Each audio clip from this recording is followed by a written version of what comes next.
जय हिंद दोस्तों, आपका अपने चैनल जीडी ज्ञान धर्म में स्वागत है। आज की ये वीडियो बेहद ही खास होने वाली है क्योंकि इस वीडियो में हम आपके लिए लेकर आए हैं कक्षा 6 हिस्ट्री एनसीईआरटी का अध्याय 3 जिसका नाम है आरंभिक नगर। वीडियो को देखने से पहले आपसे गुजारिश है कि आप एनसीईआरटी साथ में लेकर बैठे जिससे आपको पढ़ने में आसानी हो और जब आप अपना रिविजन करें तो आसानी से कर सकें। तो ज़्यादा समय बर्बाद न करते हुए वीडियो शुरू करते हैं। देखिए, आज की वीडियो बेहद खास इसलिए भी होने वाली है क्योंकि आज की इस वीडियो में हम पढ़ने वाले हैं भारत के सबसे प्राचीन नगरीय सभ्यता सिंधु घाटी सभ्यता के बारे में या फिर हड़प्पा सभ्यता के बारे में। हड़प्पा सभ्यता भारत की सबसे प्राचीन या फिर यह कह लें कि विश्व के सबसे प्राचीन नगरीय सभ्यता है। उस समय की यह सभ्यता है जिस समय विश्व के कई स्थानों पर विकास भी नहीं हुआ था। उस समय कई स्थानों पर लोग गाँव की तरह रहते थे या फिर अभी भी वो खाद्य संग्राहक के रूप में इधर से उधर भटक रहे थे। लेकिन उस समय भारत में इस सभ्यता ने अपना इतना विकास कर लिया था, यह सभ्यता बहुत ज्यादा विकसित हो गई थी। अब यहाँ पर गाँव नहीं रह गए थे, अब ये नगरों में विकसित हो गए थे। यहाँ पर यातायात अच्छा था, सड़कें अच्छी थी, प्रकाश की व्यवस्था थी और भी बहुत कुछ था जो इसे नगर सभ्यता बनाती है। तो ज्यादा समय बर्बाद न करते हुए आगे बढ़ते हैं। पुराने भवन का संरक्षण। जसपाल और हरप्रीत अपने घर के पास की गली में क्रिकेट खेल रहे थे। उन्होंने देखा कि कुछ लोग उस खंडर घर की तारीफ कर रहे थे जिसे गली के बच्चे भूतहा घर कहा करते थे। एक ने कहा, इसकी वास्तुकला को देखो, क्या आपने कहीं लकड़ी पर इतनी सुंदर नक्काशी देखी है? दूसरी महिला ने कहा, हमें मंत्री जी को पत्र लिखकर कहना चाहिए कि वह इस खूबसूरत घर को सुरक्षित रखने के लिए इसकी मरम्मत कराने की व्यवस्था करे। यह सब सुनकर जसपाल और हरप्रीत सोचने लगे कि इस पुराने खंडर से लोगों को इतना लगाव क्यों हो सकता है। हड़प्पा की कहानी। अक्सर पुरानी इमारत अपनी कहानी बताती है। जो पुरानी इमारतें होती है वो अक्सर अपनी कहानियां बताती है। उन्हीं पुरानी इमारतों को अगर हम ध्यान से देखें तो हमें उनके साथ कुछ कहानियां भी नजर आती है। हमें उनसे पता चलता है कि यह इमारत कितनी पुरानी है, इस इमारत में कौन रहा करता था। जब हम ऐसी इमारतों को ध्यान से देखेंगे तो उसकी जो नक्काशी को देखेंगे उस पर अलग अलग बेहद ही सुंदर नक्काशी करी गई हुई है। उस पर अलग अलग कुछ छोटी छोटी मूर्तियां बनी हुई होती है जो देखने में काफ़ी अच्छी लगती है। हमें यह सब चीज़ें ये सोचने पर मजबूर कर देती है कि उस समय भी इतनी सुंदर नक्काशी करी जाती थी। अगर हम आज से कुछ 1000, 500, 1500 साल, 1500, 2000 साल पुरानी चीज़ों को देखेंगे तो हमें उससे ये पता चलेगा कि उस समय भी कितनी टेक्नोलॉजी विकसित हो गई थी। हमारे देश के जो इंजीनियर थे, उस समय के जो विद्वान थे, वो कितने अच्छे तरीके से चीज़ें बनाते थे। लगभग 150 साल पहले जब पंजाब में पहली बार रेलवे लाइन बिछाई जा रही थी तो इस काम में जुटे इंजीनियरों को अचानक हड़प्पा पुरस्थल मिला जो आधुनिक पाकिस्तान में है। उन्होंने सोचा कि यह एक ऐसा खंडर है जहाँ से अच्छी ईंटें मिलेगी। यह सोचकर वे हड़प्पा के खंडरों से हजारों ईंटें उखाड़ ले गए जिससे उन्होंने रेलवे लाइनें बिछाई। इससे कई इमारतें पूरी तरह नष्ट हो गई। आज से लगभग 150 साल पहले, आज से मतलब जिस सन को केंद्रीय बिंदु माना गया है वह है सन 2000। तो सन 2000 से 150 साल पहले कि उस समय जो पंजाब में जब रेलवे लाइन बिछाने का काम चल रहा था तो वहाँ पर जो इंजीनियर काम में जुटे हुए थे उन इंजीनियरों को हड़प्पा पूरा स्थल मिला था। वहाँ से उन्हें ईंटें मिली थी तो उन ईंटों का प्रयोग उन्होंने रेलवे लाइन बिछाने में कर लिया था। ऐसे ही तरीके से उन्होंने इन ईंटों का प्रयोग करा जिससे वहाँ पे जितनी बहुत सारी जो इमारतें थी वो पूरी तरीके से नष्ट हो गई थी। उसके बाद लगभग 80 साल पहले पुरातत्वविदों ने इस स्थल को ढूंढा और तब पता चला कि यह खंडर उपमहाद्वीप के सबसे पुराने शहरों में से एक है। क्योंकि इस नगर की खोज सबसे पहले हुई थी इसलिए बाद में मिलने वाले इस तरह के सभी पुराने स्थलों में जो इमारतें और चीजें मिली है उन्हें हड़प्पा सभ्यता की इमारतें कहा गया। इन शहरों का निर्माण लगभग 4700 साल पहले हुआ था। उसके बाद लगभग 80 साल पहले पुरातत्वविदों ने इस स्थल को ढूंढा था। ढूंढ तो इसे पहले भी लिया था, लगभग 150 साल पहले इसे ढूंढ लिया था, लेकिन उस समय इसकी महत्ता नहीं पता थी कि ये क्या है, क्यों है, वो इसकी क्या विशेषता है। लेकिन जब 80 साल पहले इसके अच्छे तरीके से खोज करी गई तब पता चला कि यह विश्व के सबसे प्राचीनतम शहरों में से एक है। सबसे पहले हड़प्पा नगर की खोज करी गई थी, इस कारण से इस सभ्यता को हड़प्पा सभ्यता भी कहा जाता है। इसके बाद जो अन्य क्षेत्रों में, इसके आसपास के क्षेत्रों में और भी जो क्षेत्र मिले थे और भी जो इमारतें और भी जो चीज़ें मिली थी उन्हें हड़प्पा सभ्यता की इमारतें कहा गया। इन शहरों का निर्माण जो हुआ था लगभग 4700 साल पहले हुआ था। अब हम आगे देखते हैं। प्रायः पुरानी इमारतों को तोड़कर उनकी जगह नए भवन बनाए जाते हैं। क्या तुम्हें लगता है कि पुरानी इमारतों को सुरक्षित रखना चाहिए? यहाँ पर एक प्रश्न दिया गया है, क्या तुम्हें लगता है कि पुरानी इमारतों को सुरक्षित रखना चाहिए? हम देखते हैं कि जो पुराने भवन होते हैं उन्हें तोड़कर उनकी जगह नए भवन बना दिए जाते हैं। यह व्यक्ति अपनी सुविधा के हिसाब से करता है, लेकिन क्या तुम्हें यह लगता है कि पुरानी इमारतों को बचाए रखना चाहिए? क्योंकि यह हमारी संस्कृति, हमारे देश की विशेषता होती है, यह हमारी विरासत होती है। तो क्या इन चीज़ों को बचाए रखना चाहिए? इसके ऊपर तुम्हें अपनी राय देना है। अब इस पेज पर हम दाईं तरफ देखेंगे तो यहाँ पर लिखा हुआ है, ये नगर आधुनिक पाकिस्तान के पंजाब और सिंध प्रांतों, भारत के गुजरात, राजस्थान, हरियाणा और पंजाब प्रांतों में मिले हैं। इन सभी स्थलों से पुरातत्वविदों को अनोखी वस्तुएं मिली है, जैसे मिट्टी के लाल बर्तन जिन पर काले रंग के चित्र बने थे, पत्थर के बाट, मुहरे, मनके, तांबे के उपकरण और पत्ते के लंबे ब्लेड आदि। तो ये जो स्थल थे ये पाकिस्तान और भारत में फैले हुए थे। ये पाकिस्तान के पंजाब और सिंध प्रांत में फैले हुए थे। तो वहीं ये भारत के गुजरात, राजस्थान, हरियाणा, पंजाब इन क्षेत्रों में फैले हुए थे। तो यहाँ से हमें कई सारी वस्तुएं प्राप्त हुई है, जैसे कि मिट्टी के लाल बर्तन। जो मिट्टी के बर्तन बनाए जाते थे वो लाल रंग के होते थे तथा उस पर काले रंग से चित्र बनाए जाते थे। फिर यहाँ से पत्थर की बाटें भी मिली है। तो इससे ये पता चलता है कि वह उस समय नापतोल की प्रणाली से परिचित थे। वह सामान लेन देन में नापतोल का प्रयोग करते थे। मुहरें मिली है, मनके मिले हैं, तांबे के उपकरण मिले हैं और पत्थर के ब्लेड आदि ये सब चीज़ें यहाँ से मिली हुई है। अब हम फिर से आगे पढ़ते हैं। इन नगरों की विशेषता क्या थी? इन नगरों में से कई को 2 या उससे ज़्यादा हिस्सों में विभाजित किया गया था। प्रायः पश्चिमी भाग छोटा था लेकिन ऊंचाई पर बना था और पूर्वी हिस्सा बड़ा था लेकिन वह निचले इलाके में था। ऊंचाई वाले भाग को पुरातत्वविदों ने नगर दुर्ग कहा है और निचले वाले हिस्से को निचला नगर कहा है। दोनों हिस्सों की 4 दीवारी पक्की ईंटों की बनाई जाती थी। इसकी ईंटें इतनी अच्छी पक्की थी कि हजारों सालों बाद आज तक उसकी दीवारें खड़ी रही। दीवार बनाने के लिए ईंटों का चिनाई इस तरह करते थे कि जिससे कि दीवारें खूब मजबूत रहे। तो जो यहाँ से पूरा स्थल मिले हैं, इन नगरों से जो चीजें मिली है उनको अगर ध्यान से देखें तो इससे पता चलता है कि जो नगर थे वो 2 या 2 से ज्यादा भागों में विभाजित थे। जो नगर का जो पश्चिमी हिस्सा था वो ऊंचाई पर बना हुआ होता था और वह छोटा हिस्सा था, और जो पूर्वी हिस्सा था वो बड़ा था लेकिन वो निचले इलाके में बना हुआ था। तो इससे पुरातत्वविदों ने यह कहा कि जो ऊंचा स्थान है, जो पश्चिमी स्थल है, वो नगर दुर्ग है और जो निचला हिस्सा है, पूर्वी स्थल, वो निचला नगर है। जो उस समय के जो महत्वपूर्ण लोग रहते थे, जो शासक वर्ग था, वो ऊंचाई वाले स्थान पर रहा करता होगा और जो आम जनता थी वो नीचे वाले स्थान पर रहती होगी। इन दोनों ही स्थानों को, मतलब ये जो नगर के चारों तरफ अच्छे तरीके से पक्की ईंटों की दीवार बनाई हुई थी, मतलब नगर की अच्छे तरीके से, एक तरीके से कहा जाए तो किलेबंदी करी हुई थी और ये ईंटें इतनी मजबूत थी कि आज तक ये दीवारें खड़ी हुई है। जो ये दीवारों पर चिनाई करी जाती थी वो इतने अच्छे तरीके से करी जाती थी कि दीवारें अब तक मजबूती से खड़ी हुई है। कुछ नगरों के नगर दुर्ग में कुछ खास इमारतें बनाई गई थी। मिसाल के तौर पर मोहनजोदड़ो में खास तालाब बनाया गया था जिसे पुरातत्वविदों ने महान स्नानागार कहा है। इस तालाब को बनाने में ईंट और प्लास्टर का इस्तेमाल किया गया था। इसमें पानी का रिसाव रोकने के लिए प्लास्टर के ऊपर चारकोल की परत चढ़ाई गई थी। इस सरोवर में 2 तरफ से उतरने के लिए सीढ़ियां बनाई गई थी और चारों ओर कमरे बनाए गए थे। इसमें भरने के लिए पानी कुएं से निकाला जाता था। उपयोग के बाद इसे खाली कर दिया जाता था। शायद यहाँ विशिष्ट नागरिक विशेष अवसरों पर स्नान किया करते थे। अब हम आगे बढ़ते हैं कि जो कुछ नगर थे उन नगरों में विशेष इमारतें बनाई गई थी, कुछ खास इमारतें बनाई गई थी। अगर हम देखें उदाहरण के लिए तो मोहनजोदड़ो में एक ईसाई स्नानागार प्राप्त हुआ है। उस स्नानागार को पुरातत्वविदों ने महान स्नानागार कहा है। इस तालाब को बनाने में ईंट और प्लास्टर का इस्तेमाल किया गया था। इसमें पानी के रिसाव को रोकने के लिए चारकोल से उसके ऊपर परत चढ़ाई गई थी ताकि यहाँ से पानी का लीकेज ना हो सके। इस तालाब में उतरने के लिए 2 तरफ से सीढ़ियां बनाई गई थी जिसमें आराम से व्यक्ति इसमें उतर सके। इस तालाब के चारों ओर अच्छे सुंदर कमरे बनाए गए थे और यह कहा गया है इसमें जो पानी आता था वो पास ही के कुएं से इसमें भरा जाता होगा और इसका प्रयोग शायद से लोग उस समय विशिष्ट समारोह पे करते होंगे। अब इसमें दाईं तरफ हम देखेंगे तो यह भारत का पश्चिमी स्थल व पाकिस्तान क्षेत्र का पूर्वी स्थल दिखाया गया है। इसमें हम देखेंगे तो इसमें सिंधु घाटी सभ्यता के कुछ प्रमुख स्थल दिए गए हैं, जैसे कि भारत के गुजरात में लोथल, सुरकोटड़ा, धोलावीरा।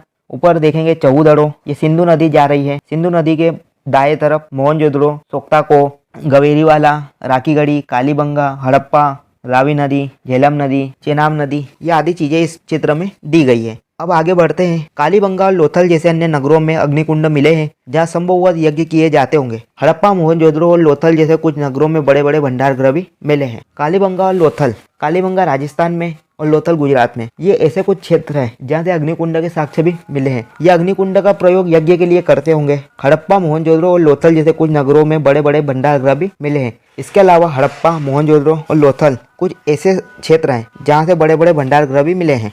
अब हम आगे बढ़ते हैं तो अगले पेज पर हमें यह चित्र दिखाई देता है। यह चित्र मोहनजोदड़ो का महान स्नानागार है। इस चित्र में हम ध्यान से देखें तो हमें नीचे उतरने के लिए सीढ़ियां दिख रही है, वो इसके चारों ओर कमरे बनाए हुए दिख रहे हैं। इस स्नानागार को ईंटों से बनाया गया है। अब आगे है भवन, नाले और सड़कें। इन नगरों के घर आमतौर पर 1 या 2 मंजिल होते थे। घर के आंगन के चारों ओर कमरे बनाए जाते थे। अधिकांश घरों में एक अलग स्नान घर होता था और कुछ घरों में कुएं भी होते थे। तो इसमें ये जो नगर थे उनमें 1 या 2 मंजिल के घर बनाए जाते थे और घरों में आंगन भी बनाया जाता था। आंगन के अलावा घर में एक स्नान घर भी बनाया जाता था तथा कुछ ऐसे घर भी मिले हैं जहाँ पे कुएं के साक्ष्य भी मिले हैं। कई नगरों में ढके हुए नाले थे। इन्हें सावधानी से सीधी लाइन में बनाया जाता था। हर नाली में हल्की ढलान होती थी ताकि पानी आसानी से बह सके। अक्सर घरों की नालियों को सड़कों की नालियों से जोड़ दिया जाता था जो बाद में बड़े नालों में मिल जाती थी। नालों के ढके होने के कारण इनमें जगह जगह पर मेनहोल बनाए गए थे, जिनके जरिए इनकी देखभाल और सफाई की जा सके। घर, नाले और सड़कों का निर्माण योजनाबद्ध तरीके से एक साथ ही किया जाता था। तो इसमें आगे पढ़ते हैं कि ये जो नगर थे, इनमें नालियाँ बनाई जाती थी।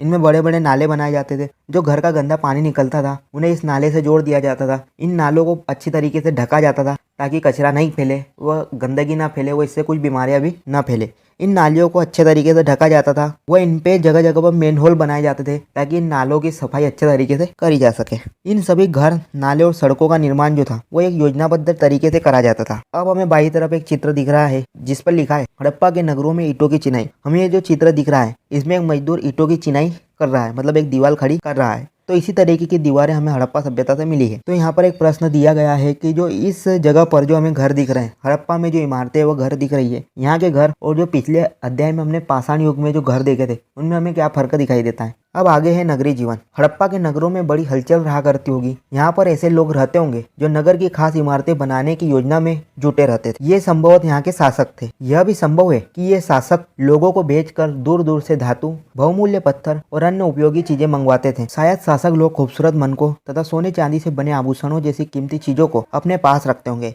इन नगरों में लिपिक भी होते थे जो मोहरों पर तो लिखते ही थे, पर शायद अन्य चीजों पर भी लिखते होंगे जो बच नहीं पाई है। इसके अलावा नगरों में शिल्पकार, स्त्री पुरुष भी रहते थे जो अपने घरों या किसी उद्योग स्थल पर तरह तरह की चीजें बनाते होंगे। लोग लंबी यात्राएं भी करते थे और वहां से उपयोगी वस्तुएं लाते थे और साथ ही लाते थे सुदूर देशों की किस्से कहानियां। मिट्टी से बने कई खिलौने भी मिलते हैं जिनसे बच्चे खेलते होंगे। इसका अर्थ है कि हड़प्पा के नगरों में बड़ी हलचल रहा करती होगी। और अगर हम यहाँ पर बनी इमारतों को ध्यान से देखें, यहाँ पर जो हमें इमारतें प्राप्त हुई है उनसे हमें ये पता चलता है कि यहाँ पे जो लोग रहते होंगे वो इमारतें बनाने की योजना में जुटे रहते होंगे हमेशा। और ये संभवतः यहाँ के शासक वर्ग होगा। और यह भी संभव हो सकता है कि शासक वर्ग जो था वो लोगों को दूर दूर भेजकर वहां से धातु मंगवाते होंगे, बहुमूल्य पत्थर मंगवाते होंगे और अन्य उपयोगी चीजें मंगवाते होंगे। शायद शासक लोग खूबसूरत मनकों तथा सोने चांदी से बने आभूषण जैसी कीमती चीजों को अपने पास रखते होंगे। और ऐसा भी लगता है कि जो शासक वर्ग था वो अपने पास सोने चांदी के आभूषण रखते होंगे, साथ ही जो मनके हैं वो अन्य खूबसूरत चीजें अपने पास रखते होंगे। इन नगरों में लिपिक भी होते थे जो लिखने का काम करते थे। यह लोग सिक्कों, मोहरों पर तो लिखते ही थे, इसके साथ साथ कुछ अन्य चीजों पर भी लिखते होंगे, लेकिन वो चीजें समय के साथ अब बच नहीं पाई है। इसके अलावा नगरों में शिल्पकार, स्त्री पुरुष दोनों रहते होंगे और वो तरह तरह की चीजें बनाते होंगे। लोग लंबी यात्राएं करते थे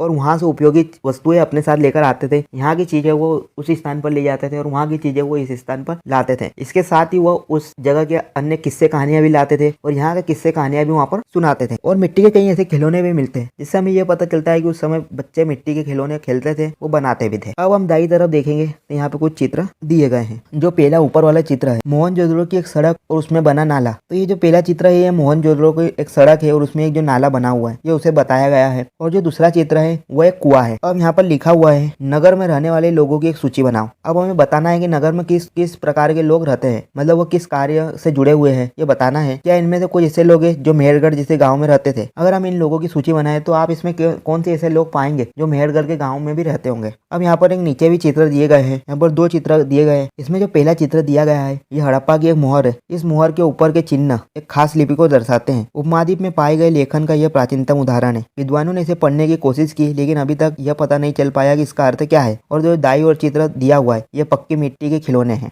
अब इसमें आगे है नगर और नए शिल्प। आओ अब कुछ ऐसी चीजों के बारे में अध्ययन करें जो हड़प्पा के नगरों से प्राप्त हुई है। पुरातत्वविदों को जो चीजें वहाँ मिली है उनमें अधिकतर पत्थर, शंख, तांबे, कांसे, सोने और चांदी जैसे धातुओं से बनाई गई थी। तांबे और कांसे से औजार, हथियार, गहने और बर्तन बनाए जाते थे। सोने और चांदी से गहने और बर्तन बनाए जाते थे। यहाँ मिली सबसे आकर्षक वस्तुओं में मंके, बाट और फलक है। तो जो हड़प्पा सभ्यता है इस सभ्यता से पुरातत्वविदों को जो चीज मिली है उनमें अगर ध्यान से देखा जाए तो अधिकतर चीजें पत्थर, शंख, तांबे, कांसे, सोने और चांदी की बनी हुई थी। इनमें जो सोने और चांदी से ही हथियार, औजार, गहने और बर्तन बनाए जाते थे। कांसा इस समय प्रमुख धातु थी। कांसे से सबसे अधिक औजार, हथियार, गहने और बर्तन बनाए जाते थे। कांसा तांबे और टीन को मिलाकर बनती थी। यहाँ से जो सबसे आकर्षक वस्तुएं मिली है उनमें मंके, बाट और फलक है। अब इसी में हम बाएं तरफ देखेंगे तो यहाँ पर हमें कुछ चित्र दिख रहा है। ये जो चित्र दिख रहा है इसमें जो सफ़ेद रंग के पत्थर दिख रहे हैं यह बाट है। पत्थर के बाट देखो कितने ध्यान से और उपयुक्त तरीके से इन बाटों को बनाया गया है। इन्हें चर्ट पत्थर से बनाया गया है। इन्हें शायद बहुमूल्य पत्थर और धातुओं को तोड़ने के लिए बनाया गया होगा। ये जो बाट है ये बाट चर्ट पत्थर से बनाए गए हैं और इसका उपयोग शायद से बहुमूल्य पत्थर और धातुओं को तोड़ने के लिए करते होंगे। जो मध्य में जो दो चित्र दिख रहे हैं उनमें से जो पहला चित्र है वो मंके है। इन मनकों को कार्नियल पत्थरों से बनाया गया होगा। पत्थरों को काटकर और तराशकर इन्हें बनाया होगा। इनके बीच छेद किए गए थे ताकि इनमें धागा आराम से पिरोया जा सके। और जो दूसरा चित्र है वो पत्थर के धारदार फलक है। अब आगे लिखा हुआ है, हड़प्पा सभ्यता के लोग पत्थर के मुहरे बनाते थे। इन आयताकार पृष्ठ 27 मुहरों पर सामान्य जानवरों के चित्र मिलते हैं। हड़प्पा सभ्यता के लोग काले रंग के डिजाइन किए हुए खूबसूरत लाल मिट्टी के बर्तन बनाते थे। देखो पृष्ठ 6। जो पिछला पेज पृष्ठ 27 था उसमें हमें आयताकार मुहरें मिली है जिन पे जानवरों के चित्र बनाए जाते थे। और जो पेज नंबर 6 है एनसीईआरटी का, उसमें हमें बर्तन के चित्र दिख रहे हैं। उसमें एक घड़ा दिख रहा है, मिट्टी का बर्तन दिख रहा है जो कि लाल रंग का है और उस पर काले रंग से खूबसूरत डिजाइन बनी हुई है। और यहाँ पर एक प्रश्न दिया हुआ है कि जो अध्याय 2 था उसमें हमने जिन गांवों के बारे में पढ़ा था कि हाँ वहाँ पर भी धातुओं का प्रयोग होता था और क्या वे भी बाट बनाते थे। यहाँ पर एक चित्र दिया हुआ है। इस चित्र में कढ़ाईदार वस्त्र दिख रहे हैं। ये एक महत्वपूर्ण व्यक्ति की पत्थर से बनी मूर्ति जो मोहनजोदड़ो से मिली थी, इसमें उसे कढ़ाईदार वस्त्र पहने दिखाया गया है। ये जो चित्र दिया गया है ये एक महत्वपूर्ण व्यक्ति है जिसकी मूर्ति हमें मोहनजोदड़ो से मिली थी और इसने जो ऊपर वस्त्र पहना हुआ है ये वस्त्र पे अच्छी कढ़ाईदार डिजाइन बनी हुई है। इस वस्त्र पे अच्छी कारीगरी करी हुई है। अब आगे है, संभवतः 7000 पहले मेहरगढ़ में कपास की खेती होती थी। मोहनजोदड़ो से कपड़े के टुकड़ों के अवशेष, चांदी के एक फूलदान के ढक्कन तथा कुछ अन्य तांबे की वस्तुओं से चिपके हुए मिले हैं। पक्की मिट्टी तथा फेयंस से बनी तकलियां सूत काताई के संकेत देती है। इनमें से अधिकांश वस्तुओं का निर्माण विशेषज्ञों ने किया था। विशेषज्ञ उसे कहते हैं जो किसी खास चीज को बनाने के लिए खास प्रशिक्षण लेते हैं, जैसे पत्थर तराशना, मनके चमकाना या फिर मोहरों पर पच्चीकारी करना। पृष्ठ 28 पर चित्र देखो कि मूर्ति का चेहरा कितने आकर्षक ढंग से बनाया गया और उसकी दाढ़ी कितनी अच्छी तरह से दर्शाई गई है। यह किसी विशेषज्ञ मूर्तिकार का ही काम हो सकता है। हर व्यक्ति विशेषज्ञ नहीं हो सकता था। हमें यह पता नहीं है कि क्या सिर्फ पुरुष ही ऐसे कामों में प्रशिक्षण हासिल करते थे या फिर केवल महिलाएं ही। शायद कुछ महिला और पुरुष दोनों ही इस काम में दक्ष थे। तो इसका अर्थ है कि सबसे पहले कपास की खेती लगभग 7000 साल पहले मेहरगढ़ में आरंभ हुई थी। उसके बाद कपास से कपड़े बनाने की तकनीक का विकास हुआ। मोहनजोदड़ो से हमें कपड़े के अवशेष मिलते हैं। कपड़े के अवशेष जो मोहनजोदड़ो से प्राप्त हुए हैं यह हमें एक चांदी के फूलदान ढक्कन में मिले हैं तो कुछ तांबों की वस्तुओं पर भी मिले हैं। पक्की मिट्टी और फेयंस से बनी तकलियां सूत कताई का संकेत देती है। जो इनमें से अधिकांश जो चीजें थी वो विशेषज्ञों द्वारा ही बनाई जाती थी। अब विशेषज्ञ क्या होता है? विशेषज्ञ वह व्यक्ति होता है जो किसी खास चीज को बनाने के लिए खास प्रशिक्षण लेता है। अगर हम किसी चीज को बनाने जाएंगे तो हमारे से वो चीज अच्छी नहीं बन पाएगी। अगर हमें कोई कह दे कि तुम मूर्ति बनाओ तो हम उतनी बारीकी से उतने अच्छे तरीके से मूर्ति नहीं बना सकते जितने तरीके से एक मूर्तिकार बना सकता है। मूर्तिकार इसलिए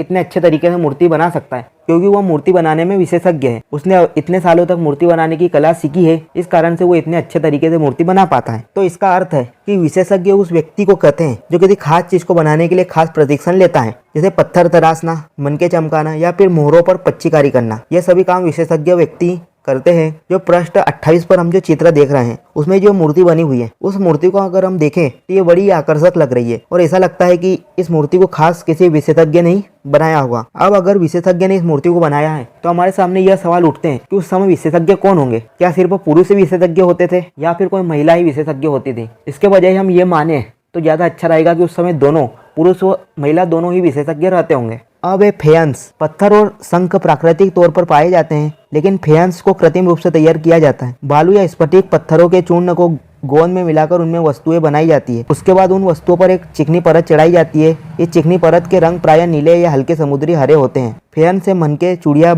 बाले और छोटे बर्तन बनाए जाते थे। जो पत्थर और शंख होते हैं वो तो हमें प्राकृतिक तौर पर मिल जाते हैं लेकिन फेयंस हमें प्राकृतिक तौर पर नहीं मिलता, ये कृत्रिम रूप से बनाया जाता है। जो बालू और जो स्फटिक पत्थर होते हैं उनके चूर्ण को गोंद में मिलाकर उनसे चीजें बनाई जाती है। उसके बाद उनपे चिकनी परत चढ़ाई जाती है। इस चिकनी परत का रंग नीला और हल्का समुद्री हरा होता है तो इसे ही फेयंस कहा जाता है। फेयंस से मनके, चूड़ियां, बाले और छोटे बर्तन बनाए जाते थे। तो ये वीडियो को अभी यही खत्म करते हैं। इस वीडियो में हमने अध्याय 3 के बारे में कुछ प्रारंभिक जानकारी जानी है। अध्याय 3 में हमने हड़प्पा सभ्यता के बारे में पढ़ा है। अब इसका एक पार्ट 2 भी आएगा जिसमें हम इसके आगे और भी जानेंगे। तो आपको ये वीडियो कैसी लगी कमेंट में जरूर बताएं। वीडियो को शेयर करें और ज़्यादा से ज़्यादा लाइक करें। चैनल को सब्सक्राइब करना बिल्कुल ना भूलें और अच्छे तरीके से रिवीजन करें। तो मिलते हैं फिर अगली वीडियो में।